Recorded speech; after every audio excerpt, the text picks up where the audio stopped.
আসসালামু আলাইকুম, কেমন আছেন সবাই? আশা করি সবাই ভালো আছেন। আলহামদুলিল্লাহ আমরা সবাই ভালো আছি। আর এই তো আজকে শনিবার, কারেন্ট চলে গেছে। প্রতি শনিবারই নাকি কারেন্ট চলে যাবে। চার্জার ফ্যান চালাই দিলাম। এটা সকালের ভিডিও। আর আমার ছেলে তো এই তো কীরকম বিছনা এলোমেলো করে খেলা করতেছে।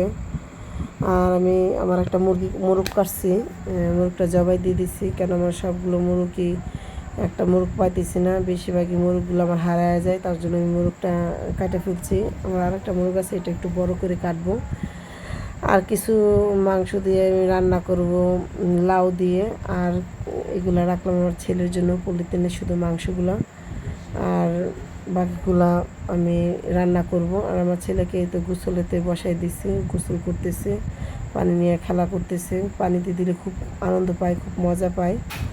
আর তো আমাদের এখানে যে 3টা বিড়ালের বাচ্চা আছে, ওই কালো সাদা বিড়াল হচ্ছে 2টা, আর এটা সাদার মধ্যে একটু কালো কানের কাছে। ওরা খুব দুষ্টামি করে, তার জন্য কিছু ভিডিও করে নিলাম রান্নার ফাঁকে ফাঁকে। আর এই তো আমি রান্না বসাই দিছি,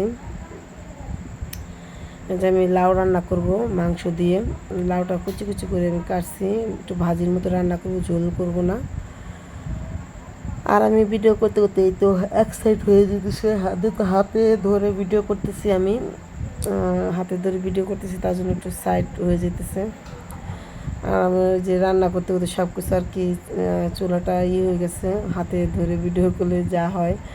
আর আমি নতুন, এত আপনাদের মতো পারদর্শী না যে আমি সব কিছুতেই পারি। আমার খুব কষ্ট হয় হাতে ধরে ভিডিও করলে, আর ভিডিওটা সাইড হয়ে যায়, ধরি এক জায়গায় হয়ে যায়, আরেক জায়গায় বাঁকা হয়ে যায়, হাতটা করতে পারি না। আর এই তো আমি কথা বলতে বলতে রান্নাটা আমি বসাই দিলাম।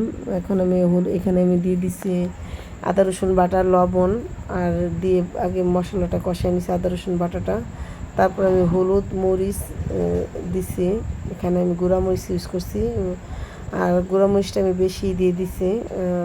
আমি আমার একদম খেয়াল ছিল না যে আমি লাউ দিয়ে রান্না করব। আর এই তো সব ময় মশলা দিয়ে আমি মাংসটা রান্না করে, আমি যেখানে মাংসটা কষানো হয়েছে, তারপর আমি একটু এখানে দিয়ে দিচ্ছি আমি গরম মশলার গুঁড়া। আর আমার এই যে মাংসটা কষানো হয়ে গেছে, তারপর আমি একটু পানি দিয়ে আরও কষাবো ভালো করে, একটু একটু ভাজা ভাজা করবো আর কি। তার জন্যে খেয়াল ছিল না যে আমি মরিচের গুঁড়োটা খুব সবসময় দিই মাংস রান্না করলে, আমি 1.5 চামচ মরিচ, তার জন্য আর কি 1.5 চামচ দিয়ে দিছি। খেয়াল একদমই ছিল না যে লাউ দিয়ে রান্না করব। আর আমি এখানে যে মুরগির মাংসটা তো ঢেকে দিলাম, আবার হয়ে যাবে। আর এখানে এই 3টা বিড়াল দেখাইতেছি যে বিড়ালগুলো এখানে বসে। আর আমার হয়ে গেছে তরকারিটা কষানো। আমি এখন লাউ দিয়ে দিছি, লাউটা দিয়ে ভালো করে যে মিশিয়ে তারপর আমি ঢাইকে দিব। আর আমার রান্নাটা কমপ্লিট হয়ে যাবে কিছুক্ষণের মধ্যে। হালকা ওই যে এই তোলার থেকে ঝুল উঠছে হালকা, আমি আর এটার মধ্যে একটু পানি দেব, যেমন এই ঝোলটাই রাখবো, আমি বেশি ঝোল দেব না, একটু পানি দেবো যেমন লাউটা সিদ্ধ হয় তার জন্য।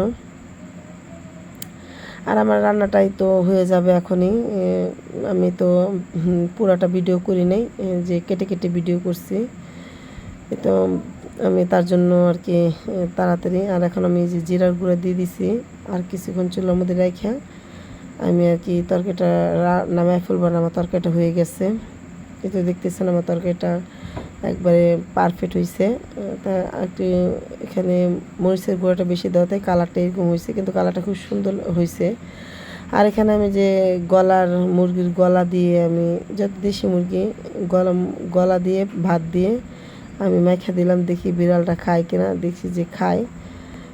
তা ও এই তো এইভাবেই। আর আমার এই যে মাংসটা এক ফাঁক দিয়ে দেখালাম। আর আমি ঢেঁড়স ভাজি করবো, সেটা রেসিপিটা আমি দেখাবো না, কারণ ভিডিওটা অনেক বড় হয়ে গেছে তার জন্য। আর আমার ছেলের মাদ্রাসায় গেছি, ছেলের মাদ্রাসায় তো তালিম হইতেছে, অনেক দেরি হয়ে গেছে, 10:45 বাজে, এখনও হয়নি। তো 10টা বাজে